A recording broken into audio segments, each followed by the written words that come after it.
Become part of the change towards a regenerative future.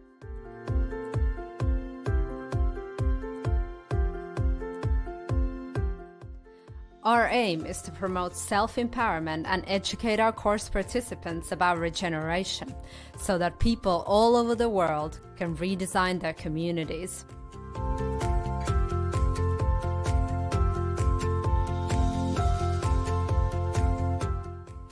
Look deeper inside our programs and courses to find your way within your community to transform the world.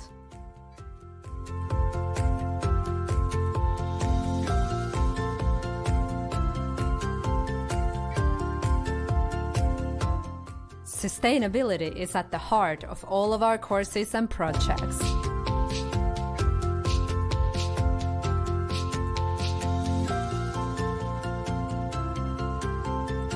Sustainability design education is our mission. Join our programs, support us, and let's fly together.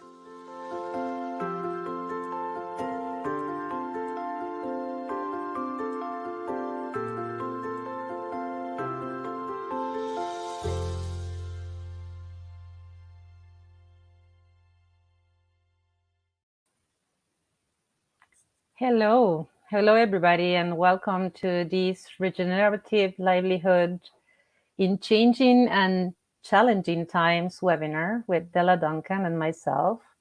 I'm Sylvia, and I work at Gaia Education, and this is part of the Gaia Education webinar series. And Della is here with me. The two of us are going to facilitate this amazing course, and we're offering today something for you to start in this process. So Della. Yeah, welcome everyone. And please, wherever you're joining us from, put a welcome, and where you're zooming in from, beaming in from in the chat. We'd love to see those names and places. So by way of introduction, we thought just start with an invitation for you all. One of the things in cultivating regenerative livelihoods are trying on new metaphors, new ways of thinking about our work, and metaphors that are more regenerative and ecological. So we have a metaphor for you to think about your work. It is cultivating a regenerative livelihood garden. So I want you to think about the offerings that you offer in the world as part of a garden, that each contribution that you carry or that you offer is a plant in your regenerative garden. What are those plants in that garden? So what are the plants that are maybe just seeds that you're just planting right now? Maybe the projects or initiatives that are just starting out, or maybe just yet taking form. What are those plants that are healthy and vibrant in your garden? Maybe you've been in a profession or a job or an activity for a while. What are those plants there? What are those plants that need to be pruned? What are those plants that perhaps you're composting? Maybe you're in a time of transition. I also want you to expand, though, not just to the plants that are maybe producing monetary fruit, but what are the other ways that you contribute in the world?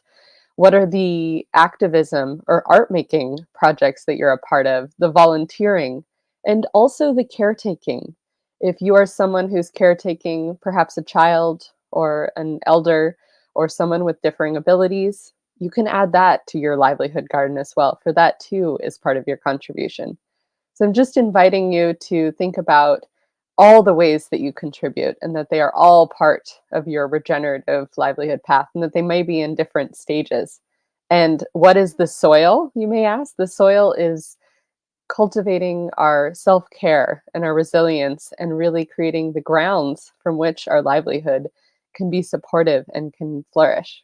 So with this invitation and this metaphor, Sylvia, we'd love for you to introduce yourself in this way, both to demonstrate the metaphor and help us get more of a clear sense of it, but also to have a taste of someone who is on the regenerative livelihood path. And just to say, we all are. It's not that Sylvia and I are perfect and we've got regenerative livelihoods, check. No, it is an ongoing process, and there are always questions and challenges along the way. So Sylvia and I are simply other folks on the path. So Sylvia, would you introduce yourself as if you are describing your regenerative livelihood garden for us? Yeah, thank you, Della. And I just want to add that in gardens there are so many other things, apart from plants. We have rocks and ponds and ducks and and butterflies and trees and so many other things. So that also is an example of regenerative livelihood. That livelihood is not just a job, or it's not just a career. No, it's not even just a purpose. Because everything in nature, if you look at it, has much more than one purpose and much more than one function. So, going with that metaphor, I can share as an example, one of the things that I do when one of the plants of my garden is actually my work at Gaia Education. I have been doing this for almost 5 years now. And, fulfills not just the financial aspect that, is needed in this capitalist, society for now, but also fulfills so many other things, all the connections with the facilitators, with the participants, and all the connections with things that interest me, and particularly my values. So it goes very well with what the things that I value and that I want to see more in the world. Another plan that I have is working with Della at the Capra course with Fritzl Capra, where I can learn more about systems and connect with a community that is growing. And another amazing plan that has many, many roots and branches is the World That Reconnects Network, where I'm also a facilitator, and I get to shape a network of facilitators of the work all around the world. There's another plant, where I mentor in permaculture, and there are other plants that are tiny sprouts that come and go. Sometimes they don't stay. That's why I want the analogy to extend to the other elements of the garden, because sometimes you have elements in that garden that are just passing, and they leave a lot, with you, but they go. So these gardens are never, like Della say, are never static. And one of the main plants in my garden, and that keeps the soil very nourished, is my role as a wife and as a mother and as a daughter. So those are roles that give you so much more than the other elements. So all these elements, if you see what they are, is about connections to other pieces of the garden. In that garden, there are so many other people are also. So now I want to pass that to you. Can you introduce yourself in that analogy, Della? Yes, I'm happy to. And I already love that you're taking the metaphor and expanding on it and making it your own. That's beautiful. So I would say if my garden had a sign that shared the title, the mythopoetic identity or the right livelihood calling that I really resonate with is that of a renegade economist, a renegade economist.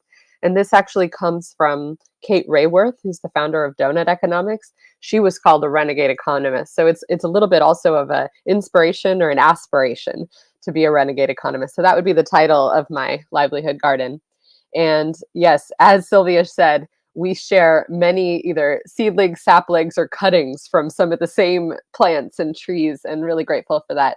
So yes, teaching for Gaia education, the livelihood course, but also the economics dimension, the Capra course work as well, thinking and uplifting systems thinking around the world, and teaching work that reconnects retreats. So that is one of them, one plant, maybe a teaching plant in my livelihood garden.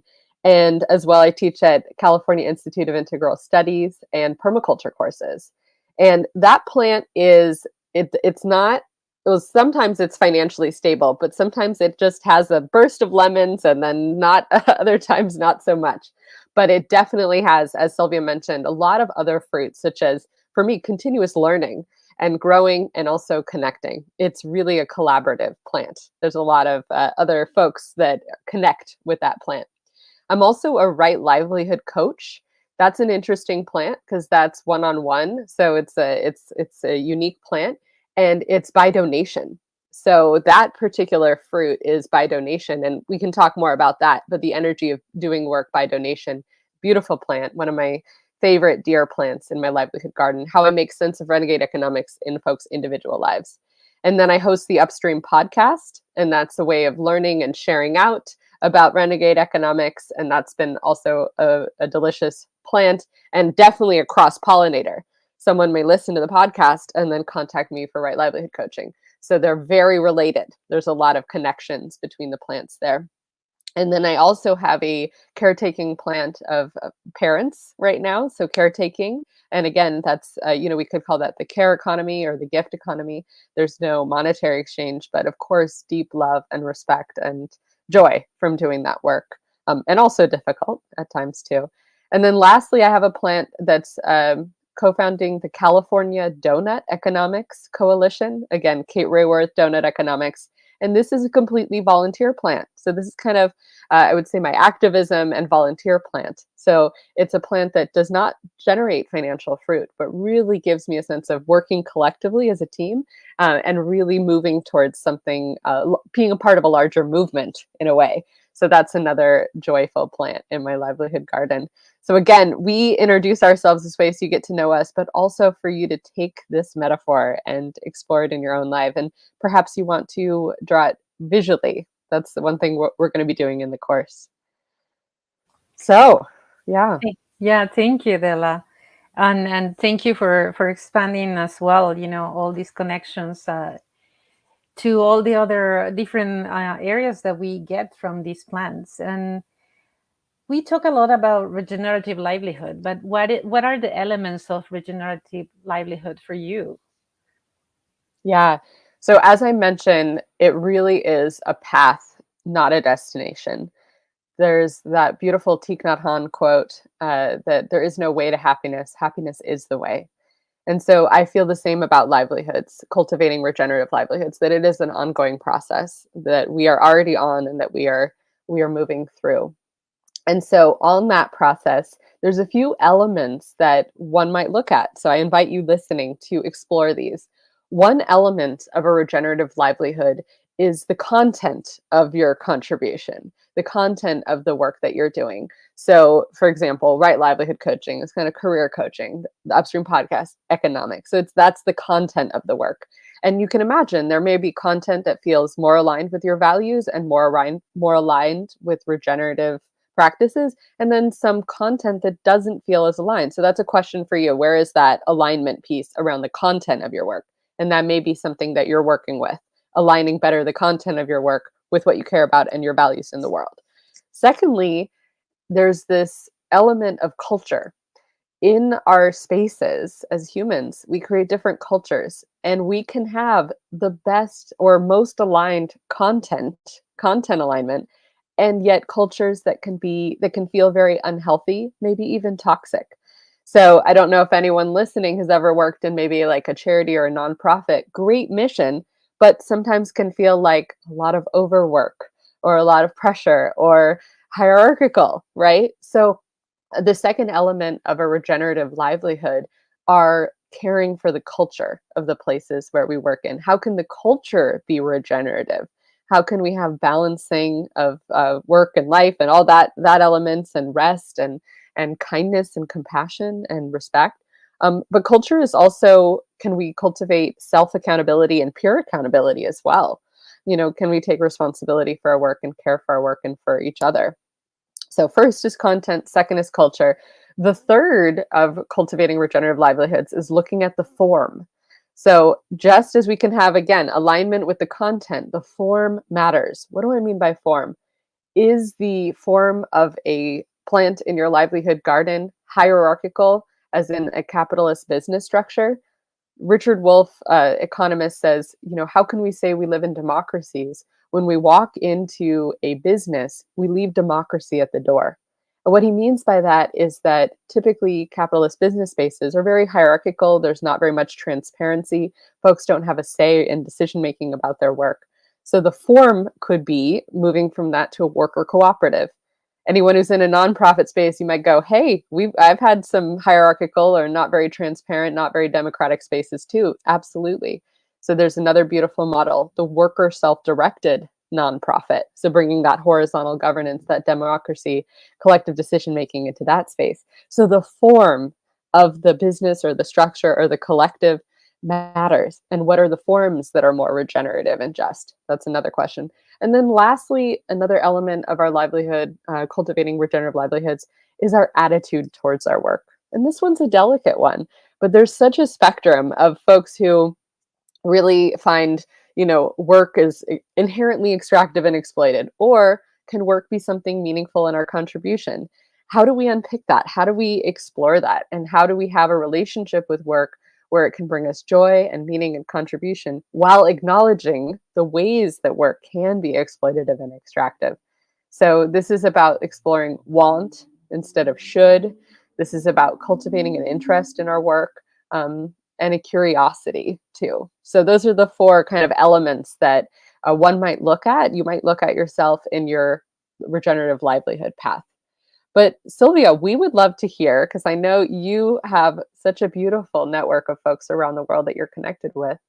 Who are some folks who really have cultivated or are cultivating regenerative livelihoods? Who is inspiring you? Tell us some stories. Give us some examples.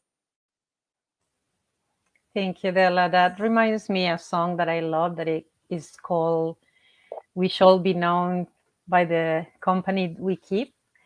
And sometimes, we're more honor and, and we call ourselves successful because of the people who are around us and what we have accomplished. And that's one of these demonstrations.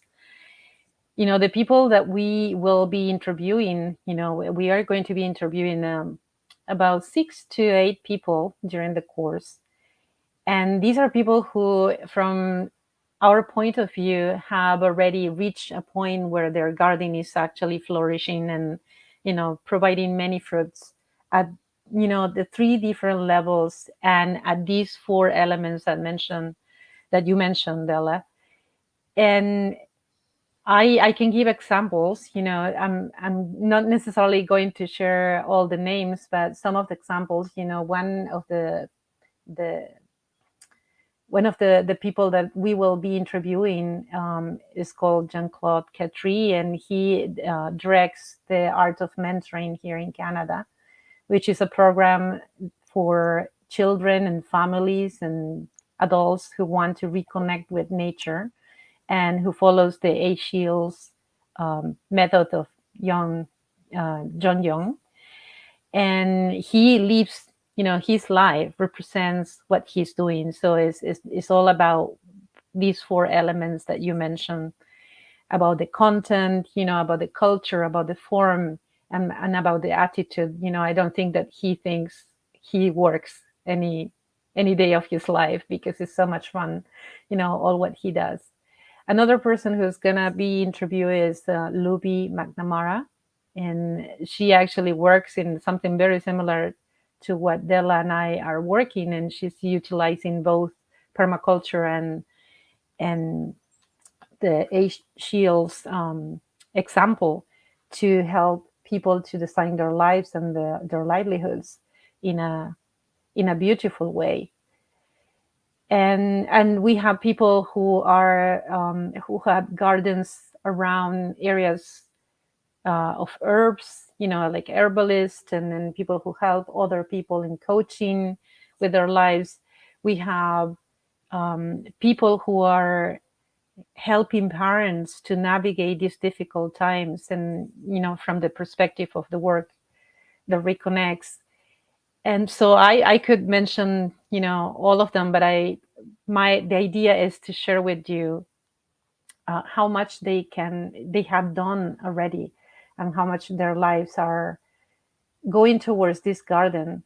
Not really there. I don't think we ever say, oh, we have a beautiful garden, now we can relax and not doing anything else. I think it's an evolving garden, and it's a garden that we can take to many different places. So it's always growing. So back to you, Della, and let me see.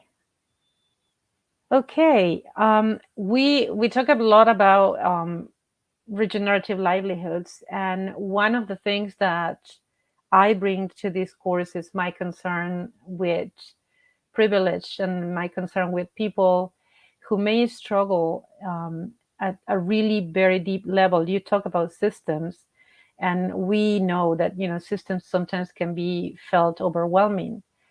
So the getting into a regenerative livelihood could be different for different people, you know, depending on where you were born and where you are in the world.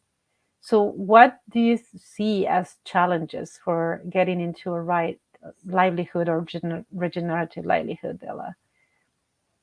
Yeah, thank you. And I really do want to uplift this point that cultivating a regenerative livelihood, particularly in our dominant mainstream economic system, is very difficult. It is very challenging. One reason for this is because we have peoples all around the world have been cut off from commons, ability to grow our own food and live and meet our own needs without needing money. So the financialization of our needs around the world is very detrimental because it means that we need to sell our labor for money to meet our needs. Now, there are some beautiful creative ways that folks are meeting their needs in collective ways or through other means. And many folks in Gaia Education are definitely doing that work. I'm thinking of the ecosystem movement that Gaia Education is a part of. Sorry, the eco village movement is what I mean. And yeah, so it is definitely a challenge to cultivate a right livelihood right now. So I definitely want to presence that. And as Sylvia is pointing out, it is disproportionately difficult because not everyone has the ability to take time to even think about these things, and also take risks and challenges. That there's a huge sense of precariousness around the world, and also debt is a huge element of this too. And there is so much inequality too in terms of payment. When I lived in Sweden, my host father, who was actually a professor of economics, he told me once, he said, you know, the janitor at this university makes the same amount as I do as a professor of economics. And he's like, do you know why? And I said, why? And he said, because we're both equal to the functioning of that university. And that's not a mindset that is everywhere. The pay differential in the United States, where I am, the average pay differential between the lowest paid worker and the highest paid worker is 1 to 365 times. So part of the difficulty of cultivating a regenerative livelihood is how much folks make per hour and how we value different work. And so what if work was valued more equally? Like, I don't know if folks know about time banks and the time bank movement, where everyone's hour is equal and you exchange not money, but time. So that would be one invitation for folks to join time banks, but also to consider, what does that mean?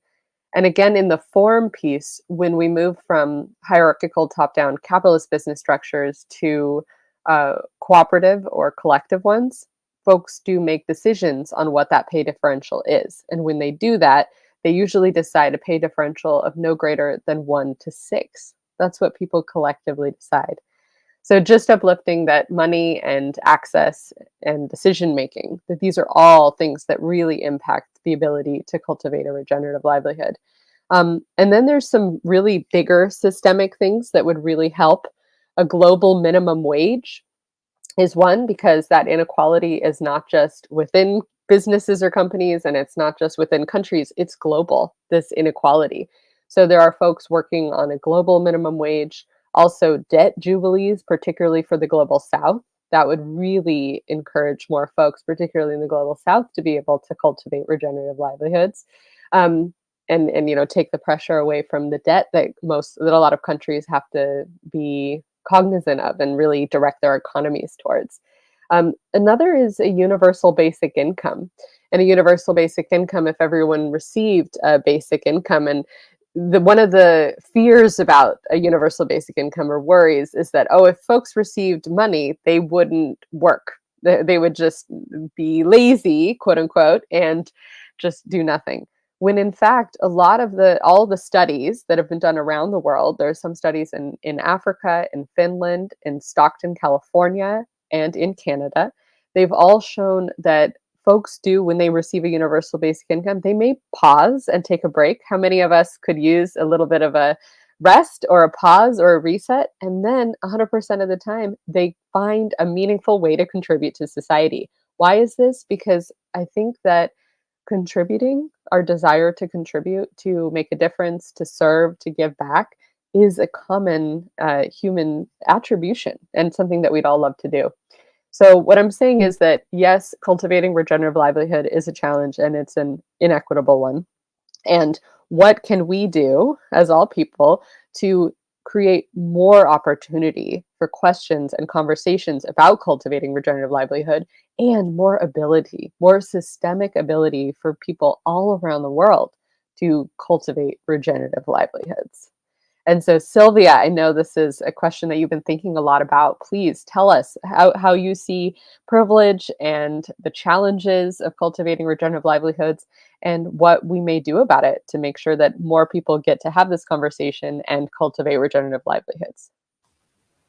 Yeah, I think this is one of the key, areas of this course. That this is not just a course for us to explore how we do the things for us, for ourselves, but also how the things that we do are regenerative also for others.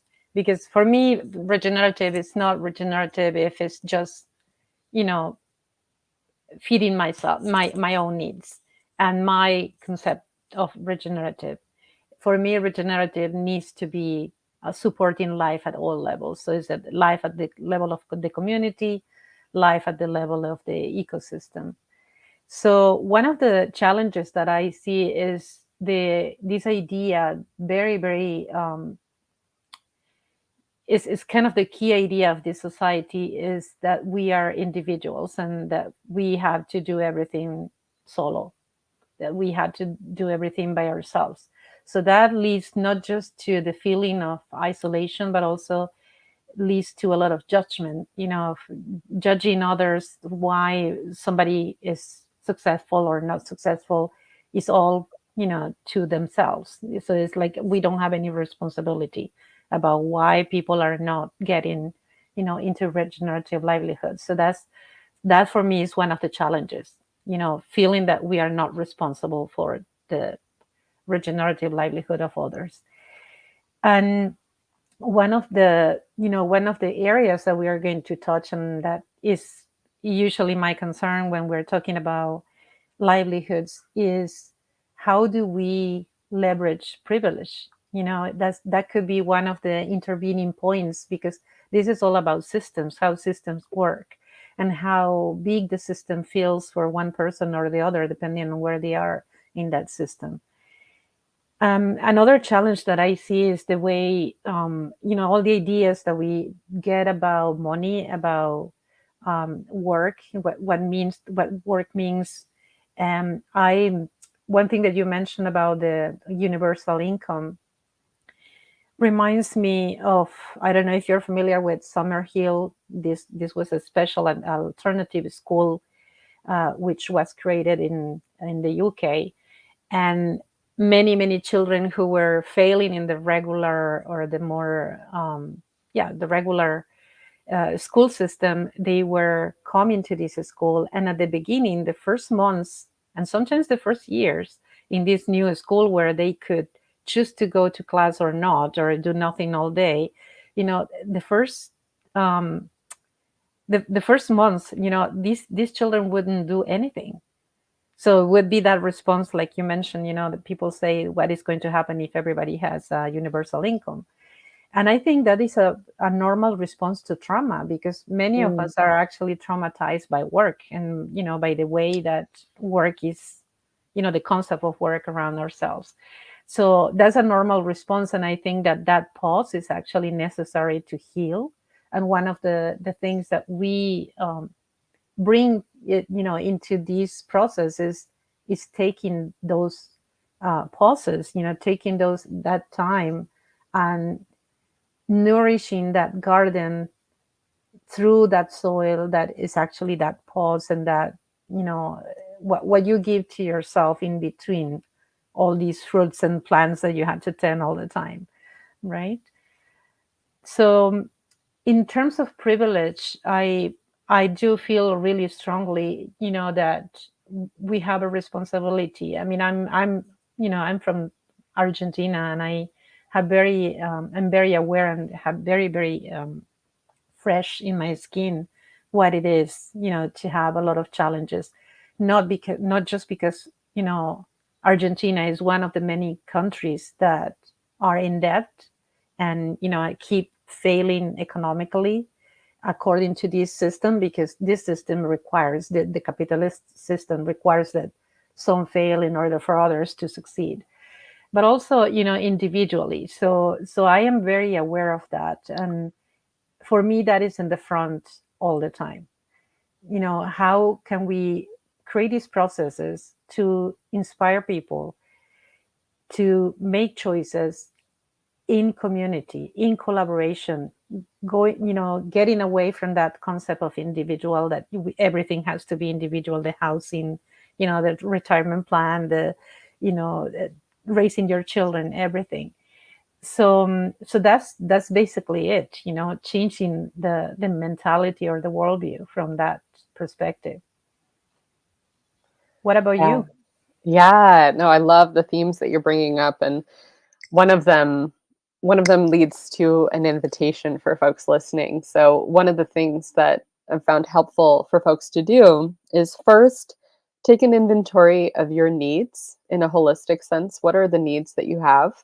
And if you're looking for a list, you can go to Manfred Max Neef, or there's a few others, but what are the needs that you have? And then what are the ways that you meet those needs, and what are the ones that you meet financially, the financialization of needs. So like, I meet my need for housing financially. Okay.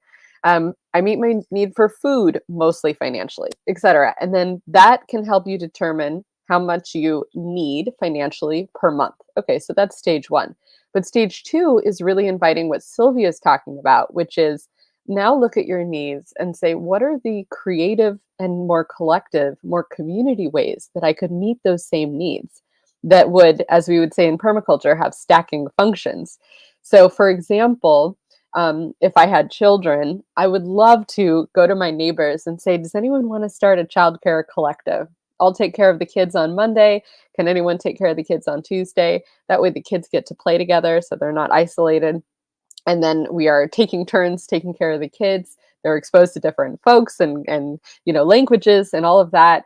And we are meeting our need for childcare and for some time and space to do other things, perhaps. So that's a creative way that I could meet my need for childcare in a non-financialized way that would have the stacking function of community building and fun and resilience. So that's an invitation: is how could you meet your needs in creative ways that might be more community and collective oriented? So I invite folks to do that activity if that's of interest to you.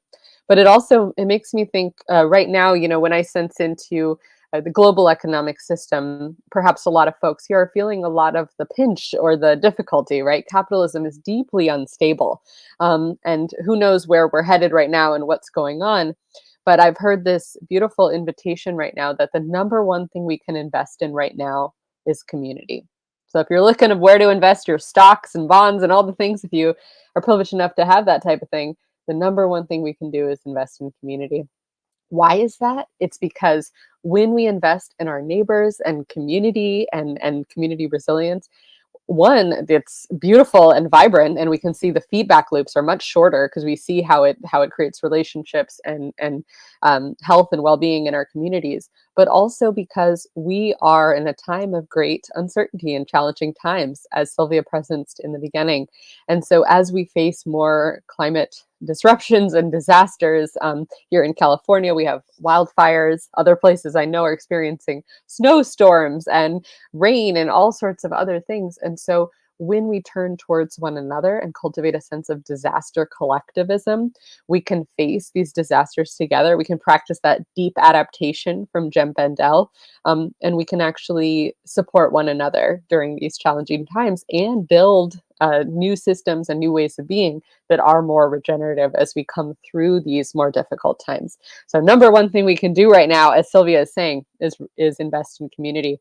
And then lastly, Sylvia, I just want to really pick up on what you're saying about the children taking a time of pause, and the universal basic income studies people taking a time of rest, that part of regenerative is bringing in our work in relation to seasonality. So I know it's not winter everywhere, but if it is winter where you are, what would your work look and feel like differently if you were to take in the consideration of the seasons right now? What would that look and feel like? I know some folks might even be farmers and folks working with land. You might know that very clearly, but for others, what would that look and feel like? And for anyone who's in summer, what does that look and feel like to embrace that right now in your work and your seasonality?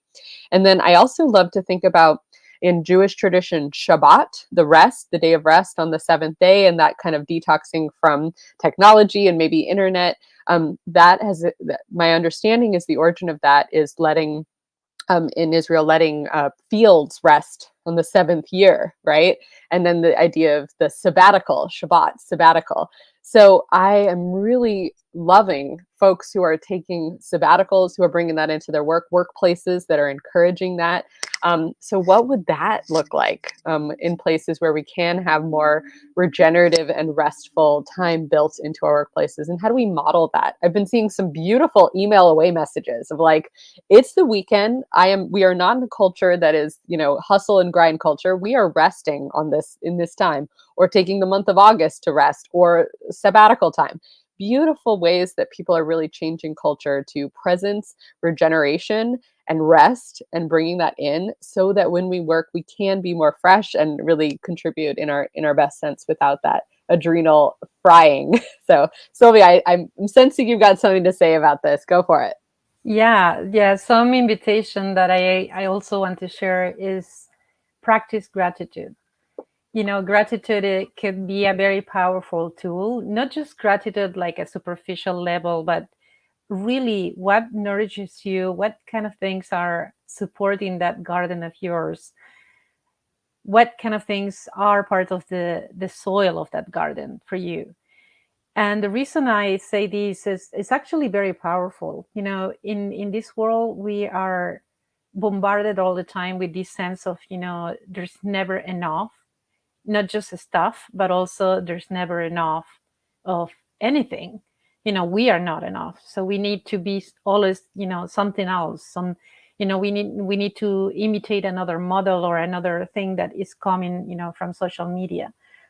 So gratitude has this powerful tool of really celebrating, which is the other invitation that I want to share. Celebrate and increase the number of rituals in your life, celebrating what is life, what amazing mystery is being alive in this world and being connected to all the things that we are connected and all the beings that we are connected. So that is my invitation. Gratitude, practicing gratitude, like I say, not in a superficial way, is actually a gratitude that is rebel. Like, I do have enough, and I do have all this resilience in myself, with my community, with my family, with the things that I have already, with the things that I have inside of me. So practicing that gratitude, increasing the number of rituals that you have in your life, and celebrating the things that we do have, and more if you can do that in community.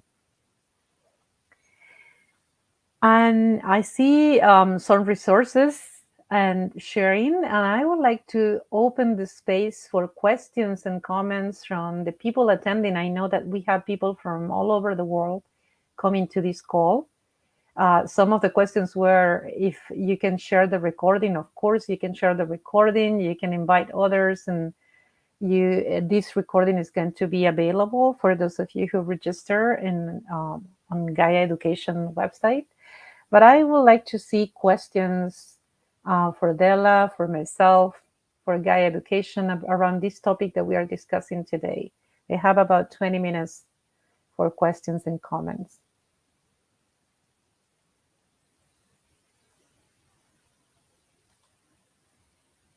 Okay.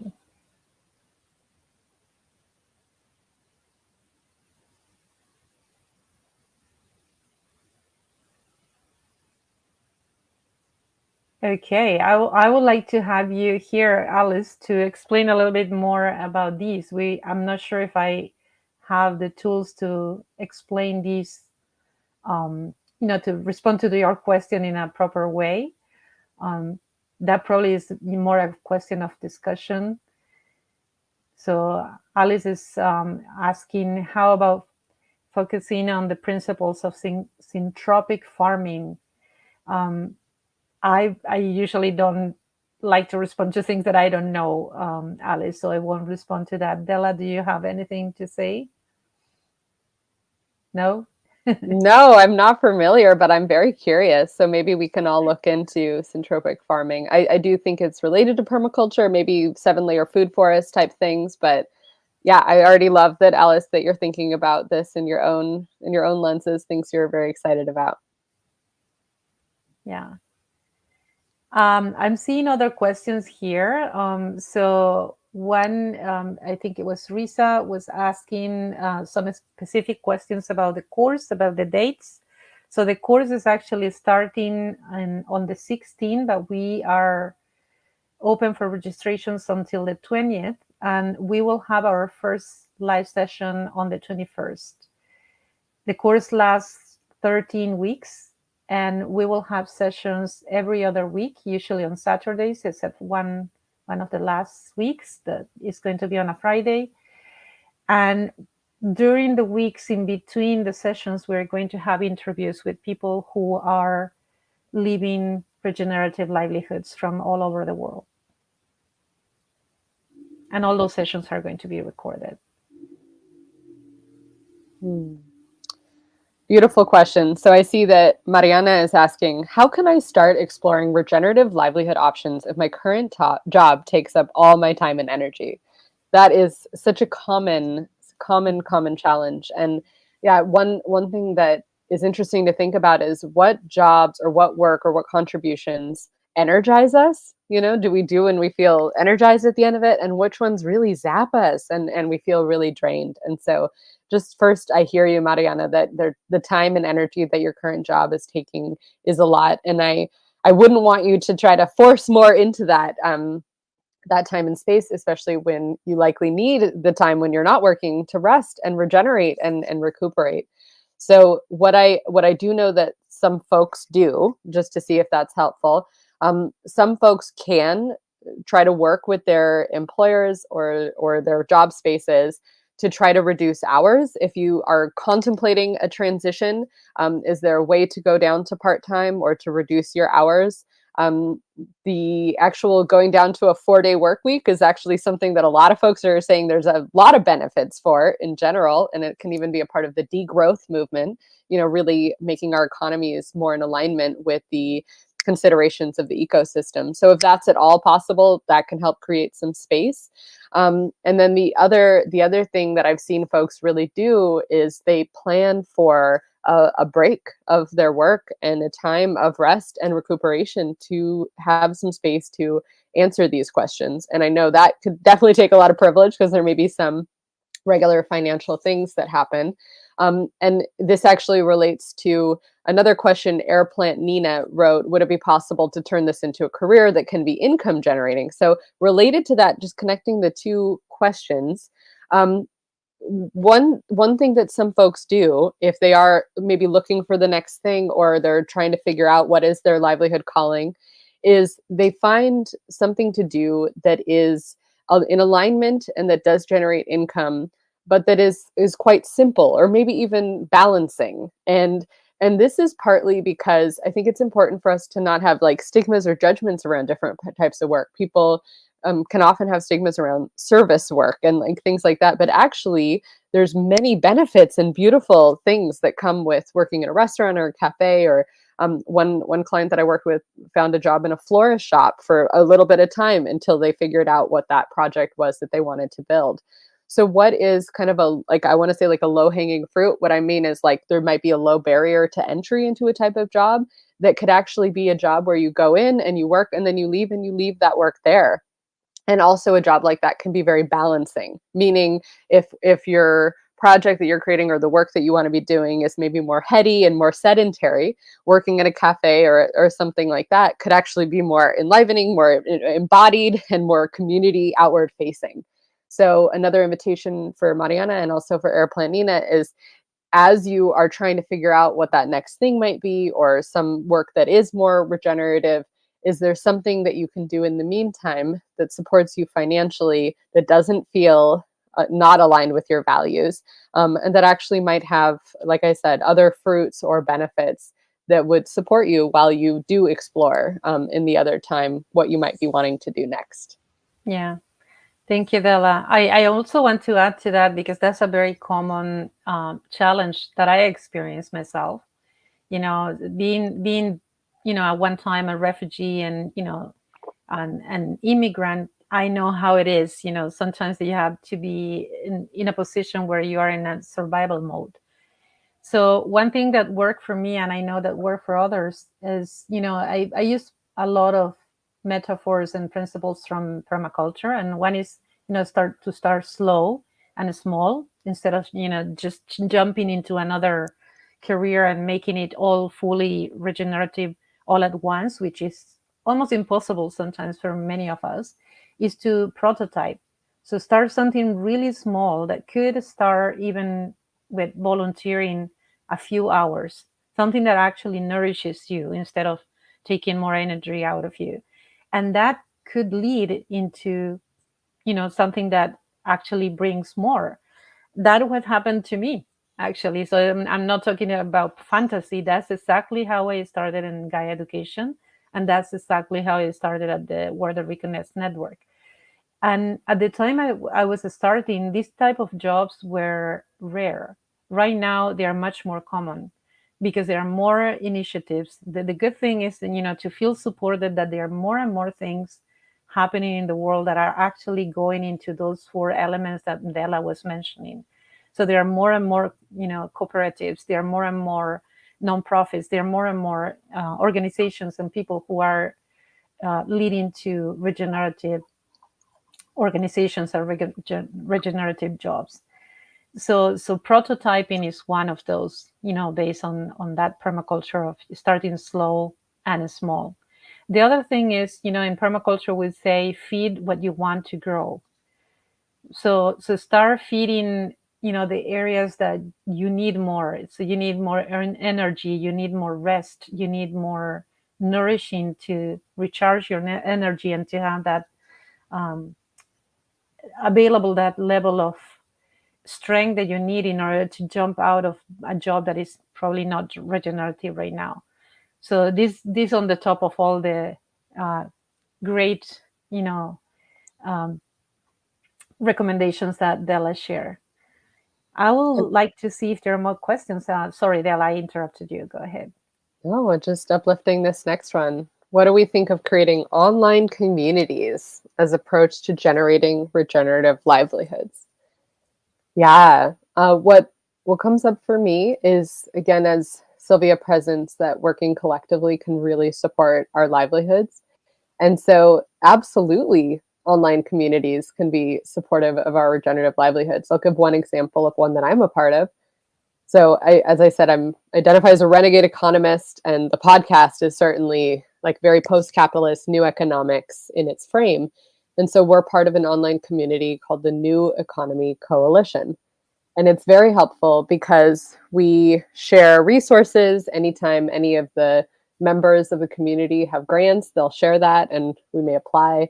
There's like requests for collaboration. Also, if we're working on a documentary or a story and we would love recommendations, we'll post that as well. And so it's very supportive of our livelihoods in terms of uplifting the message, in terms of resource sharing, in terms of, all of that, in terms of collaboration. So yeah, I absolutely think that being a part of online communities can support us in that kind of more solidarity, request for support, request for collaboration. Sylvia, anything you'd add to that question? Yeah, I also will say, one of the things that we really encourage people is to have change your mentality from being dependent and being, because we that mentality, we support this system of power over, we want power with, we want, to be equals with employers and with organizations. So one of the ideas is that if that community doesn't exist in your, by your region or in your language, create it, start it. It could be, it could be something very small, like a social media group, or in where you communicate, or you can bring that idea to your community and see if other folks are, they want to share and they want to join this community. So there are many ways, but that I would say that if it doesn't exist and you see the need, create it. That's one start. There is another question here. So somebody says, I think it's Nina, says whether taking this course, would it be possible to turn this into a career that can be income generating? I would say it depends. That's how we respond everything, in permaculture. It depends, because it depends greatly on both things, you and how much you believe on this and you implement in your life, and also in the community that I trust is going to grow out of this course. I trust that part of that question that we had before about a community supporting regenerative livelihood is probably one of the outcomes that Della and I, dream that is going to happen after this course. That it's not just going to be a course that you take and then the 13-week you finish and said goodbye and never see each other again, but hopefully you will be called to continue together to support each other, because one of the things that we need to do is connecting to each other. That's where the strength lies. So I would say it depends. If you connect, something magical is going to happen. That's called emergence in systems. Yeah, and what I'll add to that beautiful question is, I'm thinking of Elizabeth Gilbert in her book Big Magic, and she talks about being a writer, and she gives this advice where she says at first when she was writing, she would just write for the love of it and wouldn't pressure her art to make any money. She would just write whenever she could, and she even described like in the hallway of her work during breaks. Like it was just something she had to do, but it didn't make any money. And so she didn't pressure her art to make money. She did other work that supported her financially, but she kept writing and just putting it out there in a more emergent way, as Sylvia is saying, a more natural way. It did eventually build. And of course, then she wrote Eat, Pray, Love and all these other things that we know today. But I found that really an interesting approach, because what happens for us when we take something very dear to us, like our art? I mean, that's the clearest example. And we really try to pressure it to make money. It can be very difficult to maintain that heart connection to it. And it's not impossible. There are some amazing artists who produce art and create art and still feel that love and joy, even though that it's making them money. But what are the ways that you are okay making money that are, again, are in alignment, that could support you while you work on this seedling that is something more heart connected or more art oriented? That's maybe what I would explore with someone like Nina, who's asking that beautiful question. Yeah, thank you. And we are approaching to the end, and I would love to see if there's any last question. Yes, we have a last question. It's a beautiful one. What inspired us to create this course, and what outcomes do we wish to see from participants? Wonderful question. Thank you. Sylvia, would you like to answer? Well, yes, I can share the anecdotal reason why we started this course. When I graduated from Gaia Education, the GETS program, which is a program that explores the 4 pillars of regenerative design, my idea was to create something that helped people to figure out their careers in such a way that was really regenerative for social justice in the world, increasing social justice in the world, and also regenerative in a sustainable way for the planet and for themselves. And I was inspired to do that because of my my past as career counselor. And then I met Della, and I saw the amazing, wealth of knowledge and connections that Della has with, this other type of economy that for me, it was just emerging, was just starting. And I said to Della, what if, what if we bring these two things together? So I always, wanted to help people doing this. And I have the tools as a coach, as a career coach, more traditional, in a traditional way. And I was trying to implement permaculture and other things, but I don't necessarily have the other tools. And Della has that. So we dream about this course about a year ago, maybe around a year ago. We also, you know, share so many other things like being facilitators of the World of Reconnect. So we have those roots that we share in this garden, because like I say, gardens are not just yours, it's, they are collective gardens. And we started sharing the roots also of systems when, I started working for the Capra course with Della. So that was kind of a natural emergence. Like I say, systems had that particular magic that happened when people actually share their ideas and their passions and they stand and connect. And that's how that started. There was another piece.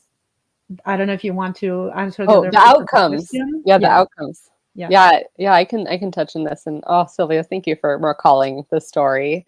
And Carmen, thank you for asking that question. Beautiful question to end for us. Yeah, well, one thing I would add by way of what drew me to want to lead something like this is there's a quote by Frederick Buechner that is, "We are called to the place where the world's deepest hunger meets our deepest gladness." We are called to the place where the world's deepest hunger meets our deepest gladness. For me, that's a helpful place to look for what is our right livelihood calling or our mythopoetic identity, things that we'll explore in the course. And for me, my father always wanted to be a writer, and I saw that he loved writing and really wanted to write, but was never able to make it a flourishing plant in his livelihood garden that produced financial fruit. And I saw the heartbreak in that and the disappointment and the difficulty. And I felt sad for the economy that didn't allow for him to really actualize his passions and gifts in the world, and the systemic inability to do that. And so I think that original heartbreak, and just the heartbreak of folks who have such beautiful aspirations and ideals and values and ways that they want to contribute, and then the difficulty the system puts in place in helping people actualize that. I think that's really a root for me of why helping folks cultivate regenerative livelihoods and just creating space for us to explore this together feels so important. And in terms of outcomes, I'd say I love surfacing the questions. Like, what are the key questions that folks in the course are chewing on or exploring? And then let's work with those, because that's what's most alive for folks. So I imagine there may be folks in transition, they wanting to leave something and begin something new. That's very typical. Many points in our life, we're drawn to these types of courses for that reason. But other folks may be already deep into a plant in their livelihood garden, and they would love the structures or ways of seeing that plant or the forms that may support that plant to even flourish even more. But I think ultimately our deeper intention, especially right now, returning to that idea of the challenging times, is to contribute right now during this time of the great turning, if we want to use that frame, but really for each of us to find our own unique contribution to a flourishing world. And that's why I love this frame of our regenerative livelihoods being part of taking our spirituality off the cushion and into the world. So it's how we're enacting our values and our aspirations and our care for the world in very physical and practical ways. So that's kind of the main hope, is that folks feel empowered and a sense of tools and support to be able to do that even more. So Thank you. yeah, thank you all for joining. Really appreciated the questions, the comments. Really excited to gather with folks in the course. Stay in touch. Thank you. Thank you. Stay in touch. And I just want to say one last thing. I would like all of you to write to us, in a year or 5 years, whenever you feel like, and share how your livelihood has changed, how your livelihood is going towards regenerative, because the world needs more of this. So thank you all for attending, and hopefully seeing you in the course.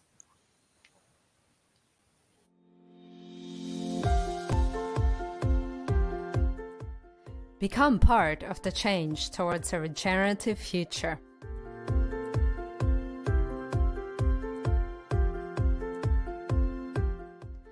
Our aim is to promote self-empowerment and educate our course participants about regeneration, so that people all over the world can redesign their communities.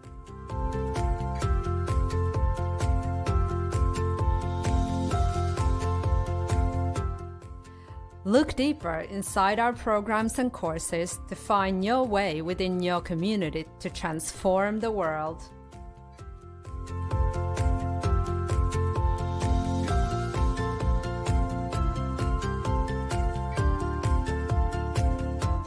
Sustainability is at the heart of all of our courses and projects.